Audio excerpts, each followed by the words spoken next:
Это одни из самых быстрых поездов в России, о которых ты точно не знал. 5 место. «Ласточка», производство компании Siemens с максимальной скоростью 160 км в час. 4 место. Поезд «Стриж» компании Тальго под электровозом ИП-20 с максимальной скоростью до 200 км в час. 3 место. «Аллегро СМ-6», который ходит из Санкт-Петербурга в Хельсинки с максимальной скоростью 220 км в час.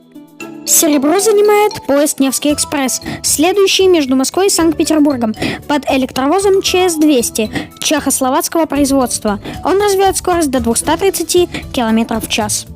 А лидером по скорости в России является поезд «Сапсан» немецкого производства компании Siemens с максимальной скоростью 250 км в час. Больше фактов ожидай на моем канале.